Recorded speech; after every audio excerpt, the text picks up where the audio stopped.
Welcome to the ManHOOD Talk Show, where we discuss complex issues that affect the Black community. Specifically Black men. My name is Dr. Lewis Jones. I'm DJ Damage, aka Abdul Quddas.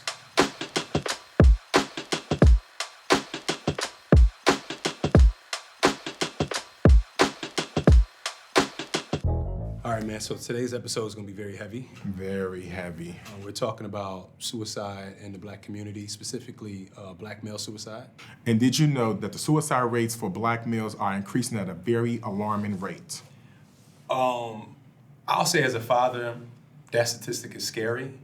I would never want to be in a position, and I want to tread lightly with how I say this, where I lose my son because of suicide. When you hear about those statistics of the death rate increasing for Black men, how does that touch you? It touched me, and there were so many times in my life where I could have been a statistic. There was so many times where I'm navigating the world and I think that nothing is affecting me, and then boom, stuff happens, what all hits me. And then I just feel, less worthy, and I feel like I don't belong, and I feel like I'm not loved. And then you think about okay, I have this pain, but I want to release it, and I don't know how to release it. Every time I try to communicate it, people don't listen. So then you think of just okay, ended it all, There was a point in my life where I was like, how can I get back at the people who hurt me? And I was like, if they truly love me, this will be a testament to see how much they love me, because then they will hurt, then they will cry, and they will feel what I feel. But what kept me sane was me always thinking that no feeling is final, and that I can move forward and I can push forward. So every time I had the thought, the suicide ideation of ended it all, I also had the thought to rebuttal it, to say, keep pushing. Now, I understand. And I wish I could talk about my specific situation in more detail, but I'll say this. I was kind of put in a situation that I didn't necessarily want to be in. I didn't really sign up for, but I stepped up to the opportunity, and I felt like because of that, they were trying to take it from me. And I feel like in that moment is when I felt like I just wanted to let it all go, because just being a father, as you know, a father that really cares about being a father that didn't have a role model like that in their life per se, a father figure biologically.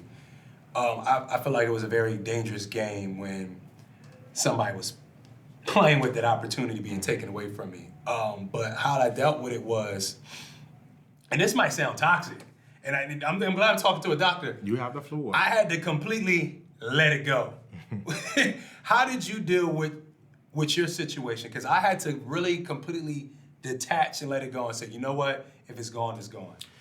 You know what? The scary truth is that, me being a doctor, me being a therapist, me being a professor, in 2022, I have suicidal ideations, And my coping skill, honestly, is when I think about my child, and I'm thinking about all the experiences that we are creating together.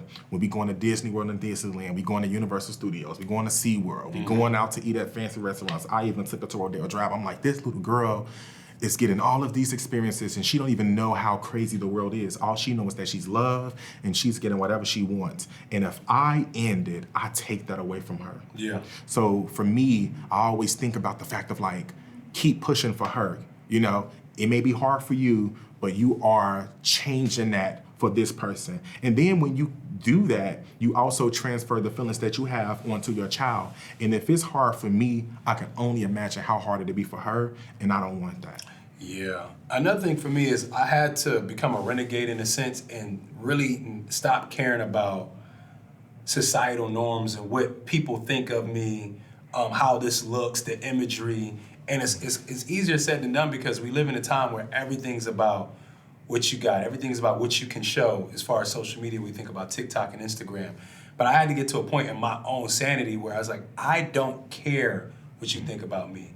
I don't care if you think I wear the same clothes. It's like one of those things where you have to look at however it affects you, whether it's social standing, whatever. You have to really pull back from that, because that's the stuff that kind of drives you crazy, because you're consistently comparing yourself and you're going, my life is worse than this person, or this person's doing so good, I'm doing so bad. And we all know in everybody's life, there's ups and downs.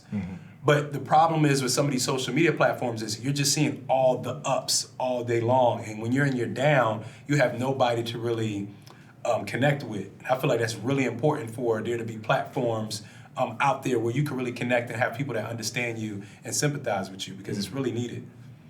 I think you bring up an interesting point, because a lot of people now, I think social media is playing a huge part in suicidal ideations. And I think that we have to be mindful about what we consume in the world, you know? So like, a lot of times people take social media breaks. A lot of times people just remove themselves from the environments and put themselves in a bubble, and they try to like, you know, like really cleanse themselves of the world, because there's so much happening in our world, to the point where like we have to be mindful that this is all affecting us, and this is all feeding our mental health issues and, you know, our concerns and stuff like that. So I also just feel like, you know, we have to be mindful of like of our environment. You know, a lot of times we go to like, is this hereditary? You know, like, oh, did I have a auntie who commits suicide, or do I have a parent who's mentally ill? But we also have to be mindful about what is happening around us that can be triggering us. So I'm trying to, so let's list the things we said so far as coping and how we dealt with it. For you, you said it was your daughter. And for me, it's definitely my son. So having a purpose, and I think that's really important for Black males, is to have a purpose. If you're purposeless, then you feel lifeless. You know, if you have a drive, a goal, something you want in life, or something you need to be there for, clearly our purposes are to be fathers first, and everything we do, you know, our occupation comes second. But we have a purpose, and a lot of men, especially Black men, has lost their sense of purpose out here in the community. I think we have a duty to ourselves to be us first. And I always tell parents this. I say, you know, when your child is young, you do everything for your child. You give up yourself to be there to provide for your child. Your child cries, you there, you run to the rescue. At a certain point, you have to get back to you. You have to put yourself first. You cannot neglect yourself, because when you neglect yourself, your kids can feel that, and they take on the feelings and emotions that you are projecting onto them.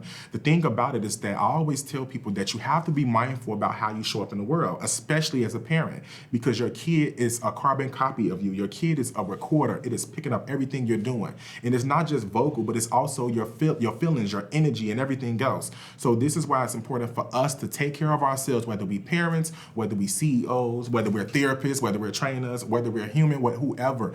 It's important to take care of yourself so that you could be an extension to other people. What does that look like, take care? Like if I was watching this and, you know, I might be just suffering with some, you know, mental health. What do you mean by take care of yourself? How do you take care of yourself? And what does that look like for you? You take care of yourself, and it's one of those things where people just throw it out there and they expect you to know what it is. So they'll say like, oh, self-care, you know, you're like, focus on self-care. But self-care is how you define it, you know?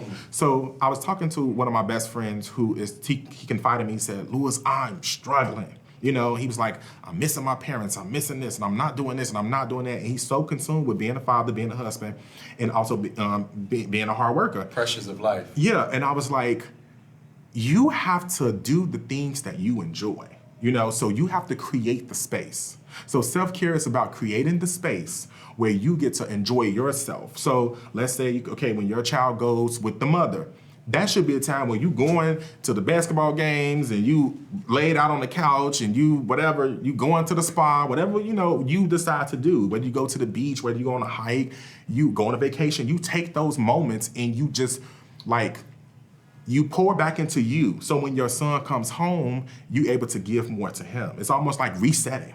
But we so much on autopilot that we don't take the time to stop. That's why people say like, oh, meditation. Because when you meditate, you clear your mind from everything that's happening around you. You know what I'm saying? When you go into the beach, you're not thinking about what reporters do. You're just enjoying the earth. You know, going on a hike, you enjoying the earth. And you kind of cleanse your mind of your problems. So I would say, find the things that you love and you create the space to enjoy those things, and then you get back to being a parent, you know? And just to touch on that real quick, that's why I say societal pressures are heavy, because some people are afraid to do the things that they love to do. So in a way, you do have to become a renegade. You have to be unapologetically you and keep following your purpose, man. And if anybody's watching this that needs any type of support or resources, I'm sure you can tell them how to get it. It is right here on the screen. We have provided a link to all resources that can help you with your mental health. Might I add that it's important for us as Black people and as people as a whole to check in with one another. You know, if we have the space to create, to let somebody vent or to give advice, create that space. Sometimes it's a, how you doing? You know, hope all is well. How you feeling? know? Yeah, how you feeling? You know, let's go catch up and get lunch. You know, let's you know, and people will eventually, you know, confide in you. Sometimes you can sense it. You can tell when one of your friends are off. And I just think that, you know, we just have to create the space and check on the people that we say that we love. If we love them, please check on them. But I'll ask you the question. Do you feel checked on enough? No. I would like to say this as well, is that like, sometimes we have to be mindful about what checking in looks like for the next person, you know? Yeah, and you know, but that's why, how I internalize it is, that's why I make sure I do it for others, you know? Things that you want, you have to really know what to do with that energy. If I crave something, if I want something, I need to give it out to the world. I can't be bitter and go, but no one checks in on me, because that's gonna turn into something dark. So I always look at it, things that I want to manifest and I want in life, I want to give to others. So that's how I deal with it. Do you feel checked up on? Actually, I do. And this is why I had asked the question, like, we have to be mindful about how other people consider checking in to look like. Because I would say, like, oh, nobody cares, nobody checks in for me. But I got friends and family be like, let's go on vacation. Like, go get your stuff. Or what you doing? Let's go out to eat. Or I'm coming over just to hang out with you. Or how you doing? And I can be so much in a space where I'm not even receiving that. I could be like, I don't want this, you know? But the whole time I have to be, you know, I have to acknowledge the fact that these people are extending a service to me that they don't have to. You know, so I'm grateful for everybody who ever stepped up. And I love my community. I love my tribe of people who really extend themselves to me. And I'm grateful for that. And I'm also willing to be there for anybody who's in need. Today's conversation was really heavy, and it was really heavy for me. And if you or you know somebody who is really struggling with these issues and topics that we discussed in this show today, please don't hesitate to reach out. We provide services right here. Thank you for watching today's episode. Make sure you tune in next week where we talk about the division of men and women in the Black community. Bill's got the heat. I say black, black is gold, black is night. Black, black is light. Black is gold, black is night. Black is love, black is light. Black, black.